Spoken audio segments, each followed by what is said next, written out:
Assalamualaikum warahmatullahi wabarakatuh. Perkenalkan, nama saya Hesti Purwasi, Stanbook A241171075. Untuk video kali ini kita akan membahas tentang roket air sederhana, yaitu kita akan membahas yang pertama, prinsip kerja dari roket air sederhana, yang kedua, konsep fisika pada roket air sederhana, yang ketiga yaitu kelebihan dan kekurangan dari roket air sederhana. Baik, kita yang pertama yaitu prinsip kerja dari roket air sederhana. Adapun prinsip kerja dari roket air sederhana yaitu ketika pompa yang dihubungkan dengan pentil akan mengalirkan tekanan udara saat pompa ditekan. Nah, saat pengunci dibuka, udara tersebut akan bergabung bersama air dan membuat air yang berada di dalam roket merasa terdesak keluar.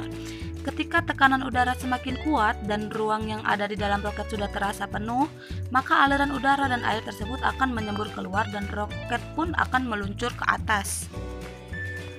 Selanjutnya kita akan membahas konsep fisika yang terdapat pada roket air sederhana, yaitu hukum Bernoulli, di mana bunyinya itu fluida yang mengalir horizontal, tekanan yang paling besar terdapat pada bagian yang kelajuannya paling kecil, dan tekanan yang paling kecil terdapat pada bagian yang paling besar.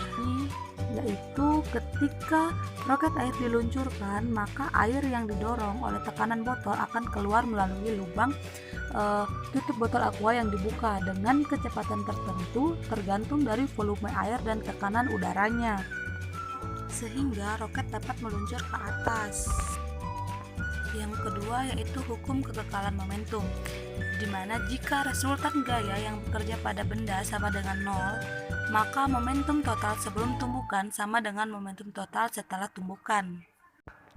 Sesuai hukum kekekalan momentum, yaitu di mana mula-mula sistem roket diam, sehingga momentumnya sama dengan 0. Sesudah gas menyembur keluar dari ekor roket, nah momentum sistemnya itu tetap. Artinya momentum sebelum dan sesudah gas keluar sama. Berdasarkan hukum kekekalan momentum, besarnya kelajuan roket tergantung banyaknya bahan bakar yang digunakan dan besar kelajuan semburan gas. Yang terakhir adalah hukum Newton 3, di mana bunyinya itu apabila sebuah benda memberikan gaya pada benda lain, maka benda tersebut akan memberikan gaya pada benda pertama. Kedua, gaya tersebut memiliki besar yang sama tetapi berlawanan arah. Nah, ini biasanya disebut dengan gaya aksi dan reaksi. Nah, gaya aksi dan reaksi yang ditunjukkan oleh roket air sederhana ini yaitu ketika udara dan air tersembur keluar dari roket air sederhana. Nah, ini disebut dengan gaya aksi, sedangkan pada saat gaya reaksinya yaitu ketika roket terdorong ke atas dan akhirnya terbang. Selanjutnya yaitu kelebihan dari roket air sederhana. Nah, yang pertama yaitu nambah wawasan tentang ilmu pengetahuan alam seperti fisika. Yang kedua yaitu bahannya mudah didapat. Yang ketiga yaitu proses pembuatannya cukup mudah.